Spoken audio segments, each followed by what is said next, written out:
Good evening, ladies and gentlemen. Welcome to the Rock and Roll Union Streamcast. I am CT. Hoping my buddy Chuck will be around in just a little while. We have a great show for you. We have the Jetties, original band outside of South Jersey, and we also have Alice in Chains tribute Wood.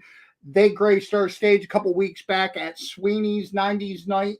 Man, just a lot of great stuff to talk about, a lot of great music to be had. If you have not had the chance to check out our other podcast, which is Live Atlantis, make sure you check that out on our YouTube page. You can also find that on Spotify, Facebook, YouTube, all the good stuff, guys. Please make sure that you are also liking and subscribing to the YouTube channel, and just a lot of great stuff happening. We announced our full lineup for Rock for Recovery happening November 12th at the Landis Theater in Vineland, New Jersey. Great lineup. We have 3 original bands before we have our 2 main event tribute acts hit the stage. We'll be kicking things off with Psychedelic Elders, then Carte Blanche, and then we will also have Black Rose Rebellion. Great groups all the way across. Then we have tribute to Tom Petty, which is Pure Petty, and kicking everything, finishing the whole shebang will be Johnny Jupiter's Controversy and his Prince tribute. Really excited, really looking forward to that. Other big news going on, guys. Really excited that this weekend is the weekend of the kickoff of the final Aerosmith tour. Peace Out. Really excited to say that I have tickets. I've been a fan of the band for going on 35 years. Follow them ever since I was, 14 years old. And they're doing the final farewell this year, and glad to be going to the kickoff of that entire tour. And what I can say about that is, there's a lot of bands in the marketplace, a lot of bands that go on these farewell tours that last for years. Kiss comes to mind. And then looking at the dates for this Aerosmith farewell tour, you're talking maybe 4 or 5 months and they're done. They're ending everything in Montreal in January. So not very long, not much to be had on that final tour. And they got a kick-ass opener with the Black Crowes, man. It'll be my 3rd time seeing the Black Crowes. It'll be my 9th time seeing Aerosmith. Like I said, a hardcore Aerosmith fan. My one son's name is Tyler for a reason. And really excited to have all that going on as well. Before we go any further, I want to say a big shout out to our sponsor, Rosenfeld Dental Associates, located at 1095 Inman Avenue in Edison, New Jersey. Go rock your smile with the Rock Doc, Dave Rosenfeld, nominated one of the top dentists for 2023. Mention CT McManus or Rock and Roll Union. You'll get a great discount upon booking your first appointment there. Like I said, guys, there's so much music, so many things going on. Waiting for Chuck to get on board here, waiting for our guests to pop in, and we'll see where we're going from there. Really, a lot of good things happening, man. Waiting to see who pops on here.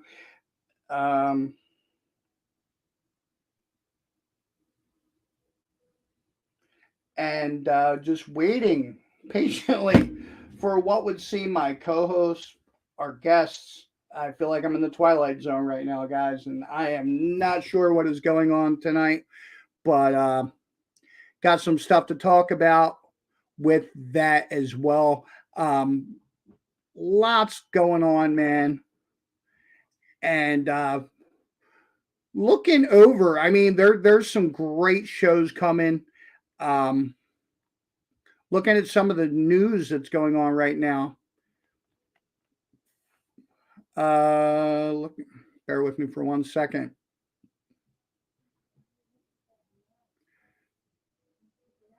So a lot of farewells this year, guys. You have Kick saying farewell at the Meriwether Post Pavilion, which is only fitting for them and all the M3s that we have been through, guys. We're going to take a quick break. When we get back, we're going to be joined by one of our guests, hopefully, and one of our, if not our co-hosts, man. Really waiting to see what goes on here. Don't go nowhere.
Welcome back to the Rock and Roll Union Streamcast, guys. It is my pleasure to bring on board from the Jetties both Matt and Zach.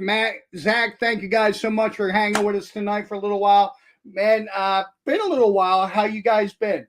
We're good. Doing great. We got the other two coming on shortly. Oh, yeah. Thanks for having us on. Thank you very much. How have you been? Man, it's been crazy, man. Wrapping the summer up, getting back into the fall swing of things. I mean, I'm a teacher, so September's I always view it the fall. I know we still have some summer left, but kind of be getting into that swing of things. But you guys have been busy doing things. What have you guys been up to? Well, August, we've had a pretty good month. We've had 3 shows in August, which I think solid. so. I think it was 3 shows. Yeah, we mostly play centered around the schools, so we play more per month whenever school's in session. So 3 shows in the summer is pretty good for 1 month, and they've been 3 pretty successful shows. So, and here's the big man himself. Big A. Andy, welcome, man. It's great to see you, CT. Great to see you again. Great to see you. We were just talking a little bit about your August schedule and some of these gigs that you guys played. It was a pretty jam-packed month for you guys. It's about as busy as we get. We definitely would want to actually be, getting after it, every weekend. But we've been happy with the amount of shows we've been able to play for sure. Nice. Now, as far as let's talk a little bit about the formation of the Jetties, how long you guys been together, how it all came to be. Let's talk a little bit about the music and what you guys got out there. But let's first and foremost talk about the formation of the Jetties. How long you guys been together? I think we got to go one by one here. Well, we've been together for about a year as a band, but we've grown up as friends. In fact, we're sitting in the childhood home of James and Zach. James is joining us shortly, hopefully. I live right here. We're at their house. Live right over I used there. to live right over there. Like, I could throw a baseball to my old house. So, and Andy came all the way from Guatemala to come join us as kids. And it's been the rest is history. We all love music. We're all, decent at our instrument. We sound solid playing together. So we just put it together last year, and it's been a good year since. So you guys all kind of grew up together? Yeah. Oh, yeah, we grew up together, and we've all known each other from either age 5 or younger. Man, that's all. Now, let me ask, out of the 3 of you guys, who was the first one to really get hung up on music and really, find that interest? Who was the first one? That would be me. I started playing the drums when I was 3 or 4. I took lessons as a kid. I was playing shows through some programs. I played the Beachcomber and Seaside a few times as a kid, so I kind of always had that training in a sense. And then as the years went on, these guys just started picking it up, and they've lapped me in a sense at times. So lapped them twice. Yeah. Man, all right. So when you found music, how long after you found it did they want to get involved? Well, I would say we kind of all did it independently. Oh yeah. We all always liked music, and Andy played trumpet in like the school band. You played drums, right? And Yeah, we were all into music, but didn't click in our head that we should be playing music too until I don't know when it was. It was you're probably like what, a sophomore, junior in high school? no, before that. Yeah. It was in middle school when I started. But I only started because my brother started playing the guitar, and I was like, I want to do that, so I got a bass. Yeah, so it was really like all four of our paths kind of met. It wasn't, you know, we kind of went our own ways for a little bit, and then it just kind of happened that we were all watching these bands in the basements and saying, why don't we do that? We've known each other for so long. We all play music. Oh yeah. What's stopping us? Now, how long ago did you guys start playing like guitar, bass, drum? Well, Matt, you've been playing drums for a long time. Yeah. But going into like the rock genre or into popular music kind of thing, when did you guys find the niche to start playing that? I would say probably the summer right before freshman year of high school. for you, yeah. Maybe a little earlier. I don't remember all that much, but once I played the drums growing up, but it was just the snare drum and maybe a little bit of this or that in band class. But then once I picked up the bass, as when I started getting into rock music as a whole and really started appreciating better music, I would say. Yeah, for me, it would be around the summer going into junior year, which I guess is the same year because I'm 2 years older than you. Yeah. Where I played the guitar as a kid as well, but I put it down for a while, and then I just picked it back up. I was like, oh yeah, this thing's pretty great, and I started listening to Led Zeppelin and Beatles and all those big bands that I love still to this day. Now, was this something that kind of circled all you guys as far as your upbringing was concerned, as far as like your parents and your families were concerned? James, I think you're muted, my friend. Yep, just got it. There we go. We definitely are all influenced. Or repeat the question for James, because he. So we were talking a little bit about background, where you guys came from growing up, talking about getting into music for the first time. Were all your families kind of rooted in music, or is it something that you kind of found on your own? Well, all right. So for me, it's yes. My dad grew up playing multiple instruments. Played the drums, the guitar, the upright bass, the electric bass. He did all that in high school and right after it. Your dad was gigging too. My dad was in a few cover bands when I was a kid, a few country cover bands. So he really got around and did a lot musically. My dad played the drums as a prolific introvert. Played a whole lot of drums. You'll never hear his dad play the drums, but he's one of the best you'll ever hear. He's fantastic, but he doesn't like showing people. So I was never around other musicians growing up, but I was around my dad growing up. Gotcha. A little bit. Now, Andy, how about you? I mean, did you come from a musical background? I mean, and big shout out to you playing the trumpet. I was a horn player in my marching band as well, so shout out for that. But was your family kind of like into music growing up? My dad was really always into. Is the train thing bothering anybody? Should I move inside if it's loud? Yeah, dude. There's been shows that I've done from my porch, and I have motorcycles that go up and down my street constantly. So, yeah, all right. You're good, man. I'm just gonna speak a little louder then. What? My dad always grew up being into rock music, as Matt's dad and Edward Davenport as well. And I got into rock when I was real young because my dad always used to play She Loves You on the guitar and like some other songs like that. And he never was that good, but like when I was a kid, it was like, if you play guitar, that people who don't play, even if you're a complete amateur, they'll think that you're very good. Yeah. Just because you can do it, and they can't. So it's like I always thought he was really good, but now I'm way better than he is now. But yeah, don't let him hear that. How about you, James? What was your upbringing? Well, was it a music family that you kind of grew up in, or was it something you found on your own? Zach and I do have the same dad, so I grew up. Oh, there we go. Yeah. I didn't realize. Now I find this out. Well, but he's also like the biggest Rush fan I've ever met, and I don't know how many Rush fans you know, but they're fanatical. So. Oh yeah, they are. like most of my day was spent listening to mostly Rush, but there's music in general and stuff. And your dad was a drummer, so Neil Peart was his Hero. his idol, man. Oh my God. In the Now- kit downstairs that we play, sorry to cut you off, CT, but in the Oh, no kit worries. downstairs that we play at the Davenport household in Barnegat, there's a framed picture of Neil next to the kit. Yep, yeah, he's got all of It's his. daunting, you know. It's like if I put like Freddie Mercury in front of Andy every time. It's big big shoes to fill. So with the musical background that you guys had growing up, how long were you guys together playing before you wanted to say, all right, well, you showed it to your parents or you showed it to some of your friends? How long were you guys playing together as a unit before you kind of showed somebody from the outside? As soon as I had a recording of it, I showed everyone I could. Yeah, we were pretty quick. I don't think any of us were all Yeah. that shy about it. Because we would jam and like people would come down and just listen and they were like, yeah, it's pretty good. And we played an open mic one day and no one else remembers this. And the other three do not It remember didn't this. happen. This didn't But happen. this did happen. We did a Look, I cover remember set. the set list was different. No, all right. So we played. I forget the entire set list, but we played "Stairway to Heaven."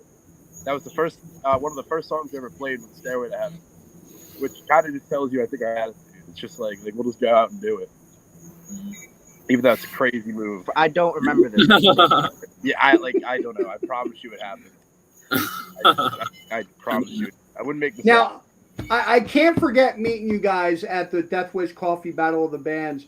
And when you guys were listed for that evening, I hadn't met you. I didn't really know anything about the band at all. And I went to the name the Jetties, and I was like, this is such a name that, like, I wasn't sure because I'm a beach bum by heart. Wasn't sure if it was something that was ocean related, something that came from another source. Where'd the name Jetties come from? All right, so the jetties, it's beach related. You know, we got the jetties that stick out from the beach. So what do they do? So a jetty is of rocks that stick out and protect the coastline. I'm not going to go into the whole explanation. If you know, you know. If you don't, you don't. Yeah, So it's it is a beachy thing. Yeah. He came up. I don't know where he came up with it. Yeah. Well, we were But- originally another name I came up with, and what we originally went by was Mount Vesuvius, Nice. which is quite the mouthful and not as cool sounding Yeah, I as the wasn't a jetties. fan of that. Yeah, so we made the switch around like September of last year, and I would say it's probably the right decision. Oh, definitely. Yeah. I mean, I would hope so. We're stuck. Now, Yeah. as far as influences, I see Metallica on your shirt, Zach. Oh, yeah. And I know some of your families brought you up on some good stuff, Rush and the Beatles and things like that. But what is your earliest memory of really connecting with rock and roll? What band turned you on for the first time? The first one for me was definitely Led Zeppelin. Because growing up as a drummer, I didn't know any of the names. I barely knew the songs, but we would go to my Little League games. My dad would play it, and I was like, I like this. This is real good, and I want to listen to this more. So I would seek it out on my own as much as I could. And that I remember probably just watching Led Zeppelin on YouTube. It was like the first time I ever sought out music. Wow. How about you, Zach?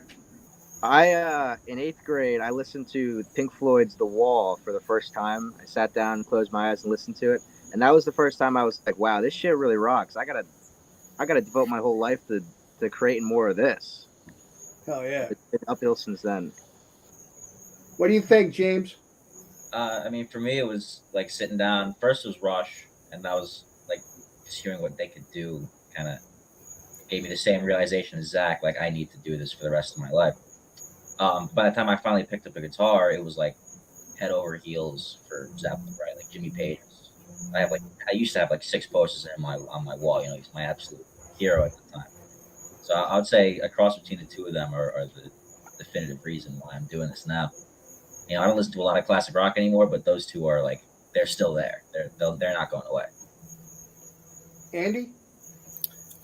When I was real young, listening to the Kinks, that's what really made me like Wow. rock and that Good kind of stuff. So let me ask you guys a question because you're all relatively young. You're much younger than I am. What is it about that style, that music from back then that still kind of resonates to today? What do you guys view it as? Like, what is your opinion of that music that still makes it relevant to folks that are, God, half my age? I mean, I think it's timeless, but there's the reason it's timeless, I think, is because they were specific in what they talked about, but it also covered like a wide range of emotion. Like everyone can relate to at least one Beatles song, one Led Zeppelin song, whatever it may be. It's just like have it hit home. And I think just the way it sounded was, in my opinion, better at the time. And I think just all the things that they did that really made it evident that they cared. That'll always be there. That'll always translate. It feels better listening to that stuff. I just feel more, and it just sounds better. And for the most part, I just like it. Just feels good to sit there and think about how they did it, and I don't know, and how it was at the time. It's kind of a history lesson too when I'm listening to the music. I like history, so I don't know. I don't really know what it is. I'm just drawn to that kind of the old stuff. Well, that's what it is for me, the history lesson. I'm big on like 60s culture. All people back then just had so much to say all around. I think that showed in the music. The music was in many ways like aiding a massive cultural movement that I think we're starting to see a little bit today, like in but not in the same scope. What do you think, Andy? Can you repeat the question again, CT? As far as that music from back then, all you guys see, especially you, Andy, with the Kinks, because I absolutely love the Kinks. What is it about that music from that long ago that still seems to resonate with guys as young as you, if not younger? Right. So, you were. It does have a lot to do with what you were talking about before, where having heard it as a youth, and just having it be so ingrained and deep and down in my soul. And even like bands that I'm into more recently, like the Beach Boys, it's like I feel like everyone who's our age, or even everyone who's your age, has definitely heard the Beach Boys as like a young child, and it's just like in there. You know what I mean? Like you hear it when you're young because it's so famous. And I think a lot of that rock and roll stuff, the real old stuff, that's like inspiring to me anyway, over like a lot of newer stuff, is like back then that really was the most popular music at the time too, and it was like a cultural thing for people to listen to it more than and even to this day that people can like listen to it and bond over it. But back then, like when it was happening, like I think in an ideal world it wouldn't necessarily be like that, where it's like we would just have to listen to old stuff, like, you know what I mean? Like it would be better if it was like, oh, like screw that old stuff, this new stuff is way better than that, and people are doing it this way and this way. But there's changes in like the technology, and like Zach was saying, like the way they just did stuff in the past is different than today in a lot of ways that a lot of people find negative. And not to say that today's not worse, the music today is worse, but like, that just talking about why the music back then is so special. Man, for anybody just tuning in, we are talking to the Jetties from Jersey, man, and just going back to what Andy was saying, and the thing that kind of blows my mind is it's kind of like you guys are like the second generation coming off that music, because it was old when I was a kid, and I like grew up with my parents that were showing that to me from the 60s, and I kind of grew up in the 80s, early 90s, and for me that was we really definitely look back on the 60s and 70s music at that point, and it still resonates. But the question that I have now, with you guys being as young as you are, is there anybody that you guys feel are currently doing it the way that you guys like it done? Any newer bands that you guys like listening to? Well, I'll get the obvious one out of the way. We got to talk about King Gizzard and the Lizard Wizard.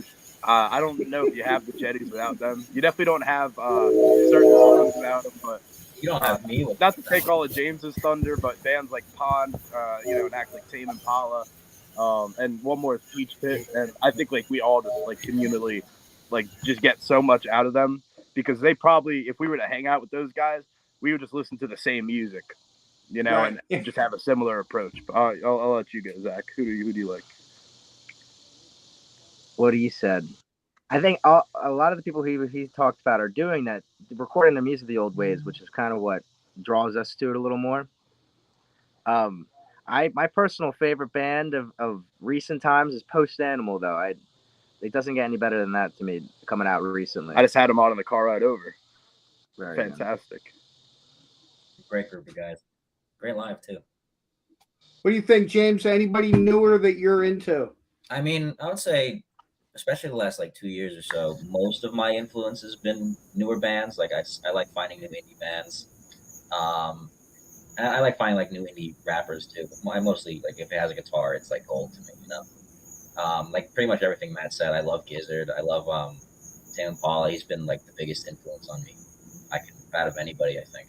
I used to say like as this band was getting started, like my goal was to be the guy who mixes Tame Impala and Led Zeppelin into one concept.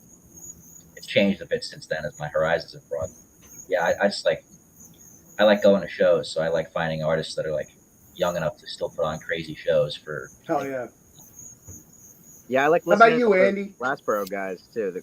Everyone coming out of Glassboro right now is also killing it, I would say. Oh yeah, the local scene's been like huge on my influence. Oh, most of them. I like them all. Out of like contemporary acts that are big and famous right now, Silk Sonic is definitely a very inspirational. Oh yeah. Yeah, I forgot about that. Man, so let's talk a little bit about the music. What do you guys have out there currently, and are you looking on putting out anything new in the upcoming year or so? Yeah, so we've released an EP along with a single that's not in the EP. The EP is called Anti-Chems. It came out, I think, March 26th of this year, late March. And the first song we put out was in December. It's a Christmas song called Christmas Past. That's the first thing we ever put out. It's pretty goofy, but I think that's our baby in a sense. And, it kicked off a very special time in our lives. Because, like, we recorded that in, like, the beginning of December. And then a month later, we were, neck deep in recording the EP. Yeah, and CT, wow. I gotta say, we have not stopped since then. Every week we get together on Monday, and whenever we can, between the Mondays, we just keep going. And the big whiteboard on the wall at home says album mode. We're in album mode, so we've got something coming out soon. Hopefully, we're gonna look to try and get it out. I think by the end of this year is a good goal. Definitely some singles. Oh yeah, soon, we're working on new stuff. That's kind of what we've been prioritizing, and we haven't stopped working on it. The Jetties are not done for the year 2020. Now, you guys have currently some stuff out on Spotify.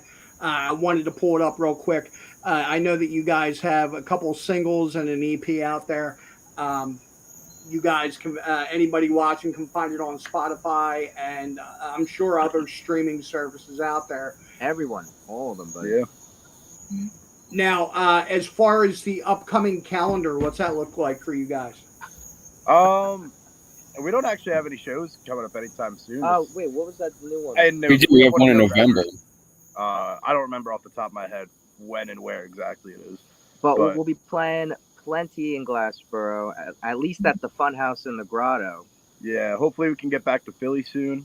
And I think a lot of us also like just kind of go into places that aren't Glassboro or Philly. Like, we went to Quakertown. That was fun. Like, we played in Delaware. Yeah. It was a lot of fun. So I think anywhere, within like a 3-hour drive, we're down to play. No solid dates right now. Possible. Yeah.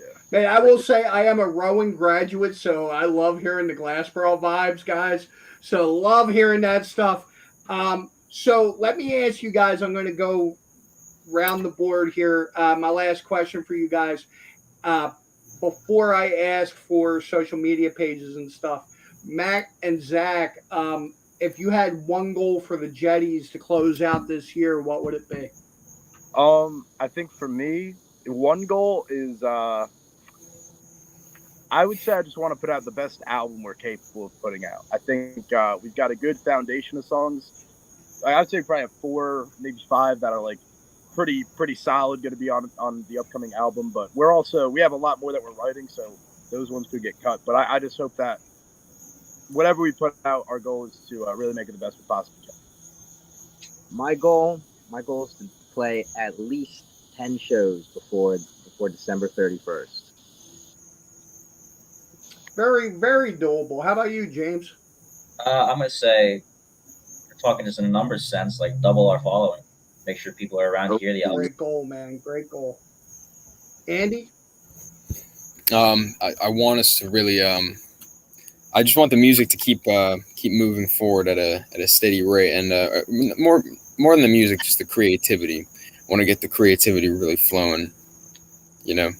Hell yeah. Now, as far as, like I said, I was going to bring up social media pages, websites. How do people get a hold of the Jetties and find you guys and calendars and things like that? So on Instagram, we're the.jetties. It's JETTYS. And then Andy, you want to shout out the old website? Website, jetties.info. Awesome. And you can find links to pretty much everything from there.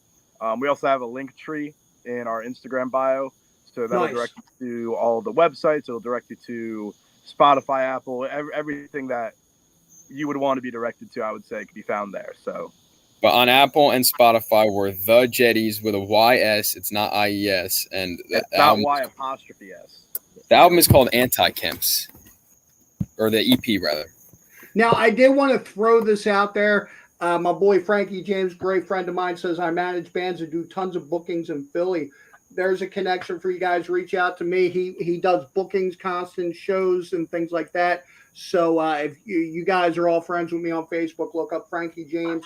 He will definitely hook you guys up. Great guy to connect with.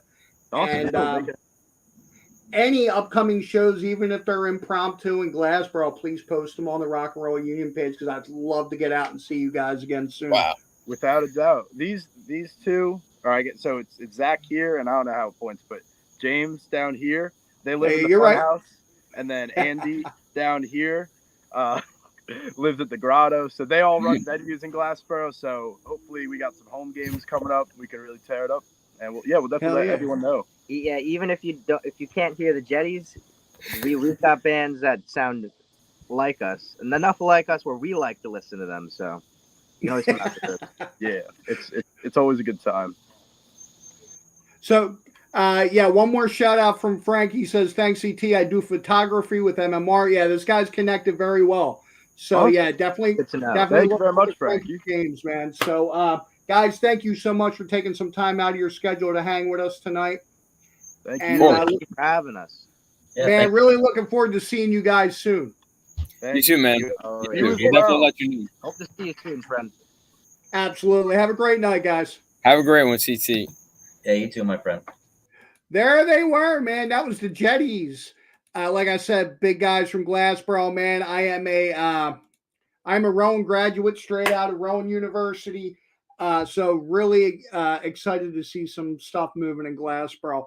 It is my honor next to introduce to these guys. These guys came onto a Rock and Roll Union stage not too long ago. Please welcome my boys in Wood. Guys, welcome. Thank you so much for taking some time to hang out. Thanks for having us, CT.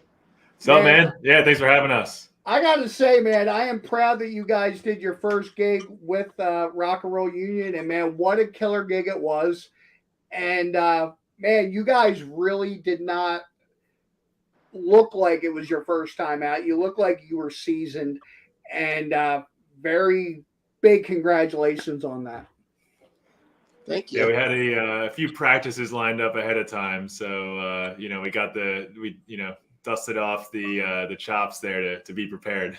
Oh yeah, man. So I mean, this is probably a very bad question, and I'm sure some in my following will kick my ass for asking it.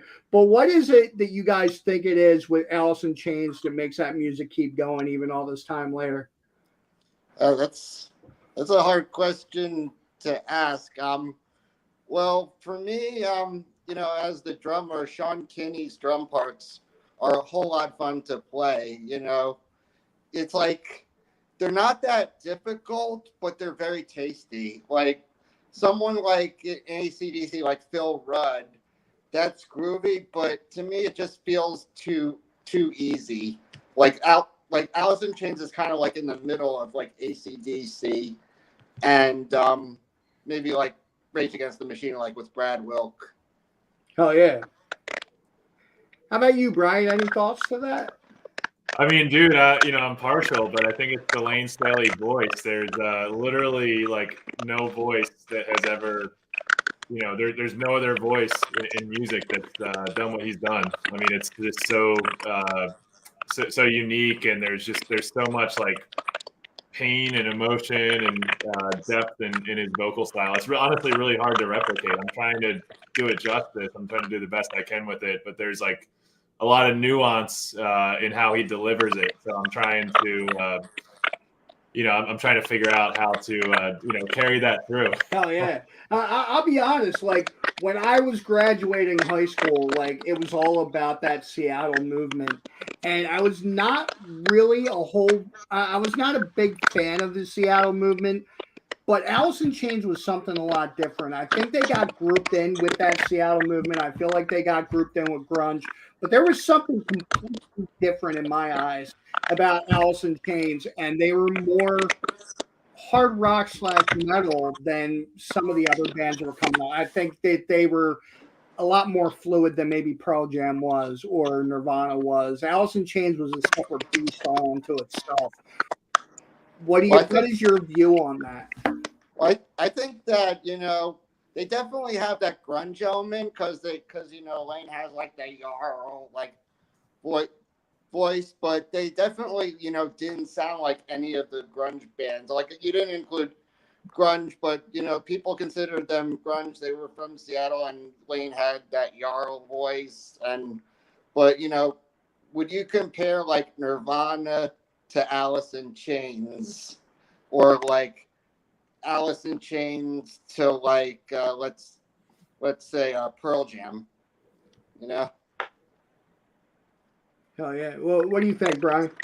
Yeah. Hey, Hans, there's like some feedback coming from your microphone or something, but yeah, Might I be think. my Yeah, one thing that's really interesting with Alice in Chains is that they started, I think it was like 1984 or something, as Sleaze, and they actually started out as like glam metal. I mean, Gotcha. it was like straight up like not like cheesy like Poison glam metal, but it was Right.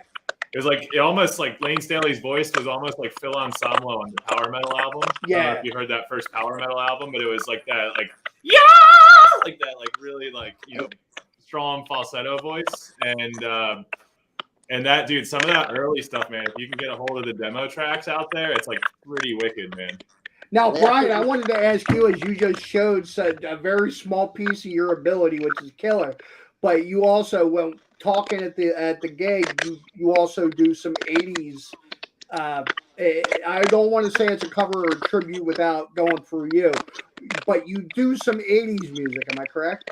Yeah. I have another band called Night Mission. We've been around like 10 years, but that's all like power metal and like 80s metal. Hell yeah. But, I've been doing that shit for years, and like moving into like it's so awesome. Like this Alice in Chains thing, I'm really enjoying this tribute band we're doing with Alice in Chains music, because it's like such a departure from what I'm used to. Like I'm used to just getting up there and just like belting out my voice and just screaming at the top of my lungs, like power metal and like 80s metal, like Dio and Judas Priest and Iron Maiden and shit like that. But like there's parts like that, like Man in the Box chorus is very much like power metal style vocals, like to hit those notes. But then there's so many parts in Alice in Chains, like one of my favorite songs we've been playing is Love Hate Love, and like that song has like these incredible like nuances to the vocals, and it's like you like I have to like trick myself into being like in pain to be able to like even get close to being able to sing that way. So let me ask you, going from the vocal stylings of, say, like Halford or those in that realm, Dio, Halford, those kind of things, into Lane Staley, what is the difference vocally? Is it as challenging? Is it just different? Is it a lower octave? What makes that vocal different for you? I mean, the main thing, there's like pros and cons. I think it's like easier in the sense of delivery to get up and sing like Judas Priest or Iron Maiden, because it's literally just about power.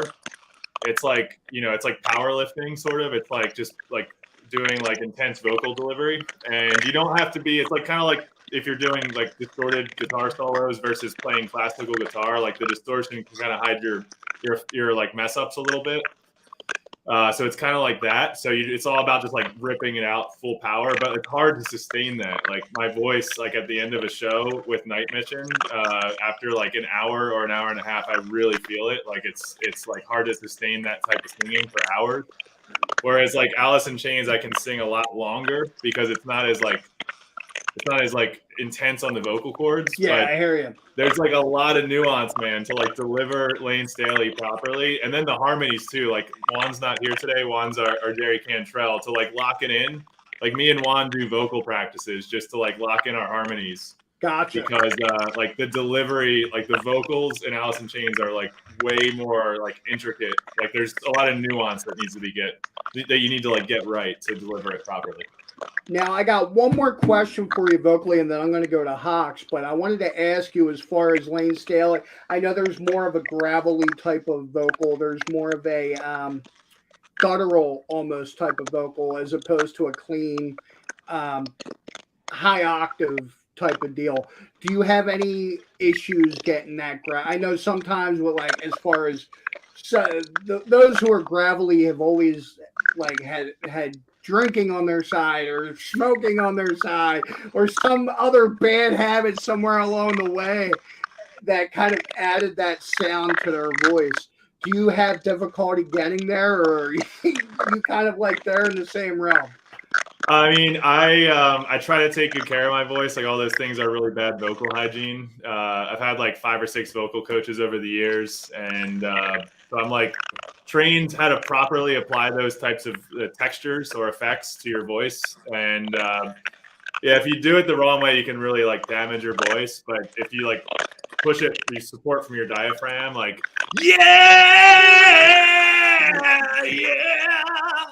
like you really like support it from your diaphragm, you can like hit those notes and like put those effects on your voice without destroying your chords in the process. Now, Hawks, before playing Alice in Chains, what other kind of music have you been involved in? How long have you been playing? Oh, first of all, I kind of hear some popping going on. It's a little hard to hear. Yeah, I'm not sure. Hold on for one moment. Yeah, I'm not sure if it's coming from your side, Hawks, because it seems like it may be. Yeah, I tried turning my mic off, and I still heard the popping. Oh, weird. That sounds better now, though. Or it did for a second. Okay, I'll just go ahead. I played in all sorts of bands. I've been playing in bands since 2001. I used to live in Astoria, Queens, New York, and I played in like pretty much metal bands, double bass, 2 rack toms, China cymbal. But when I was in New York and a band broke up or I joined a new band, I had some other friends who were metal drummers in the scene who I played shows with, and they would go to another metal band. I kind of like had like a different perspective because I listened to all sorts of music. So I played in a couple blues rock bands where my set is like, a lot smaller and I used lighter sticks. And then I played in a hard rock metal band, it was like 5 years ago. And, I played in band. I switched my setup constantly based on the band. It was like a metal band. I had 2 rack toms, like I mentioned, a China and a double pedal. If it was something like Alice in Chains, I'd have 1 rack tom, single bass drum, and instead of a China, I used that cymbal with the holes in it, the ozone. It's like a cross between a crash and a China cymbal, so it's like not as abrasive. Yeah, from like 2001 when I grew up in Wynwood, Pennsylvania, outside Philly, to like 2009 to 2012 when I lived in New York, and then after that in 2012 I moved back to the Philly area. Those I played in all sorts of bands, even like punk, You know, I was even in like an original grunge band. So so yeah, I guess you know, I just want to, you know, take different musical directions. I also went to a music school when I lived in New York called the Collective School of Music. I learned all different styles. So I think that's kind of like where I got the idea of like being in different genre type bands. Gotcha. Now, with all the genres that you've played in, what is your favorite genre that you enjoy playing? I am a diehard metal fan, thrash, death metal, you know, like and like you know, I really suck at playing blast beats, but you know, I love bands like Behemoth and Dying Fetus and Exhumed and Cannibal Corpse, you know, and then Hell yeah. you know, I played in thrash metal bands, so you know, the classic stuff like Pantera, Slayer, Creator, you know, yeah, but yeah, like one of my but yeah, that's my favorite shot. That's my favorite, you know, style. But you know, I do have some favorite bands, you know, that are outside, like other than Alice in Chains, like Kiss and Toto and you know, Rush, stuff like that. So let me ask you, Hawks, as far as preference of playing, single bass or double bass? I guess for right now where I am, I haven't really touched my double pedal in a while. I guess I'll say single bass, but you know, it used to be with me with a double pedal. It took me a very long time to get my double bass chops up to par. But now it's like, you know, I haven't touched my double pedal at all this year.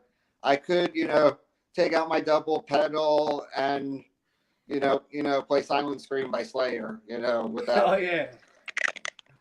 Now, as far as the band Wood is concerned, how long have you guys been together? Now, I saw the first gig, but how long did you guys practice, or how long was it that you had formed before you played your first gig? I think we formed in like February. We probably did about 6 or 7, maybe 6 practices before that gig. Wow. Yeah, we actually only practice like once a month because you know, all 4 of us, you know, are in our like late 30s. You know, we've got big jobs, and half of us have kids, and you know, so it's just like it's not the normal function that I've been in with most bands. Most bands I've been in have been practicing once a week. I've been in some bands that practice twice, sometimes 3 times a week. But you know, that was like when I was like single and like, you know. I hear you. Believe me, I hear you. I mean, I got 5 kids, 5. So, Holy crap! well, it's funny. I have a 25, 24, 23, and 22-year-old, and now I have a 4-year-old. So it's like, I don't know how the hell it happened, but it happened. But so trust me, I hear it with the kids. Does it make it easier that you guys know what you're playing before you get together? Does it help that you know? I mean, it's not like you guys are playing originals. It's not like you're trying to create or write new music.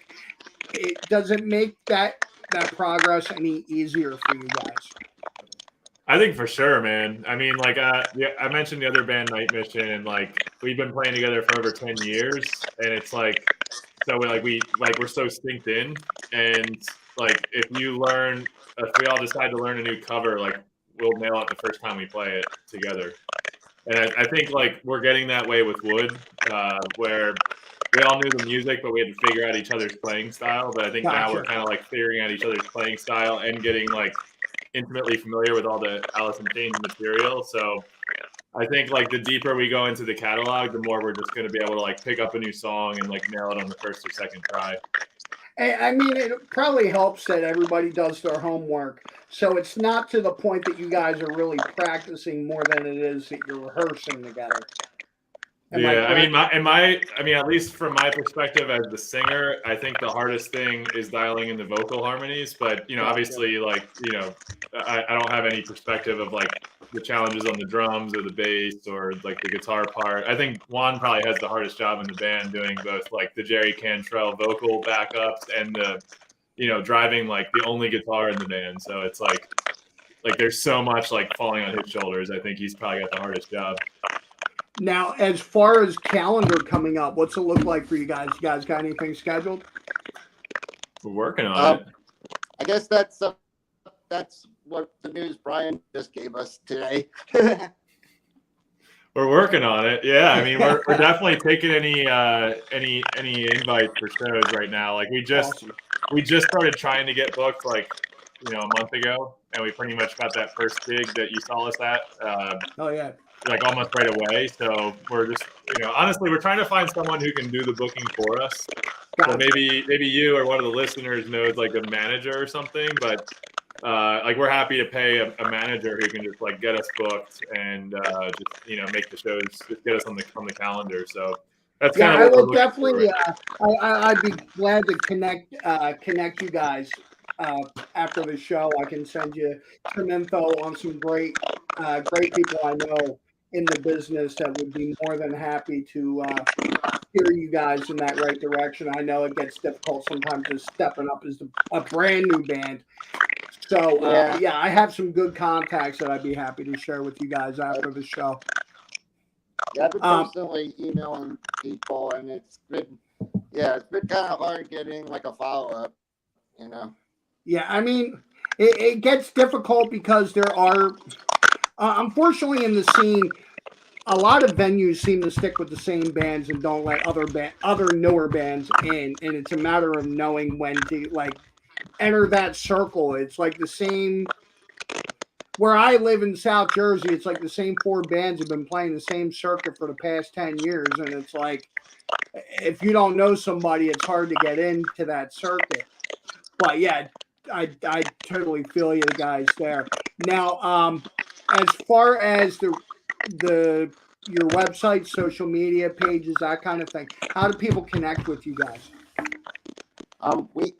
We actually Brian's working on a domain name website for us. I actually do the social media stuff. There it is. YouTube, the Instagram, and the Facebook, and like we have on our YouTube page, we actually have like almost the whole set from your show on August 12th. Nice. And Instagram and Facebook. Here's the thing.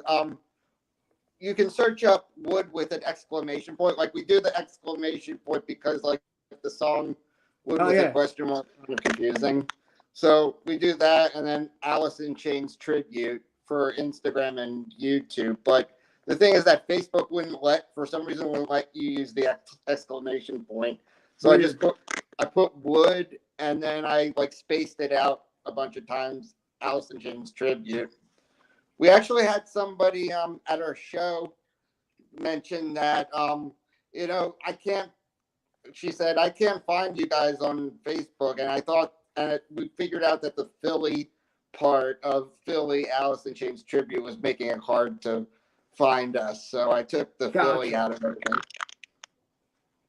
Yeah, these algorithms they're so weird, and they get weirder by the day. But guys, thank you so much. We are out of time, but guys, thank you so much for taking some time tonight to hang with us. Really looking forward to seeing what's in the future for Wood. Please, any updates, any further shows, post them right on the Rock and Roll Union page. And like I said, I'll be in touch after the show and send you some great contacts that'll get you started. So, guys, thank you so much for hanging with us. Brian, I think you might be muted, my friend. Oh yeah, I was muted. Yeah, I just redirected our domain to the Facebook. It's woodaic.com. It might take a little bit to kick in, but give it a little, give it 20-30 minutes, and it should be pointing to our Facebook. Awesome. Well, guys, thank you so much. Best of luck with everything in the future. And like I said, I'll be in touch very shortly. Give you guys some heads up on some great people to connect with. So, guys, thank you so much. Thanks, man. Thank you, CT. Thanks for Have a having great us. night, guys. You too. All right, guys, there was Wood. Alice in Chains tribute, man. Really kick-ass guys. They're just getting started, and I'm really excited to see what the future holds for those guys. Lots and lots of things planned in the future. Like I said, November 12th, that is the date of our next big gig. It might seem far away now, but tickets are going to be coming up soon. Tickets are going to be available. It's going to be at the Landis Theater. It's a big deal. Proceeds go to Stop the Heroin, an amazing Jersey organization, Jersey charity, kept in Jersey, the way it should be, guys. And man, really excited for that. Once again, that lineup is going to be Psychedelic Outers, Carte Blanche, Black Rose Rebellion, Pure Petty, and Johnny Jupiter's Controversy. Man, I am so hyped for that whole show, man. We got a lot of great surprises in store, a lot of exciting things.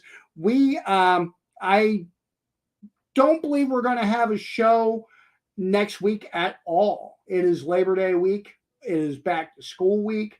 So next week, and also I want to say a big thank you and shout out and happy birthday to my son, Colin McManus, in advance, since we won't be hanging next week. But we will be out and about. You're going to see some live on location, YouTube live stuff at the Aerosmith show in Philadelphia, man. Really excited. I have been a fan of Aerosmith since I was 14 years old. The Pump album was the first album that got me onto it. I know there's people out there, there's Rock and Roll Union members out there, people out there that have been a fan a lot longer than I have. But like I said, I became an Aerosmith fan with Pump, dug back into the history, went through all the 70s albums, have been a fan ever since. My son's name is Tyler for a reason. Really hyped. This is the kickoff of the farewell tour, man. It's crazy to think about. 50th anniversary for Aerosmith, man. Really excited to see the tour, and hoping I can score some tickets for December. We'll see where that goes. But guys, there's a lot of live open mics going on. Tuesday nights, Wednesday nights, Thursday nights. Thursday night at Casey Ray's in Vineland, the back door of the Landis Theater. Wednesday nights, you have them at the Rail House in, I think that's classified as Gloucester, if not Westville. Rail House, my boy George Almond is in charge of that one. That goes on tonight. And a lot of other ones going on. So make sure you get out there. Check out some live rock and roll. Check out some live art, guys. It is without you, we can't keep doing what we're doing. So, guys, like I said, no show next week. Thank you for hanging. Thank you for being with us. And until next time, don't just leave it better. Have a great week, everybody.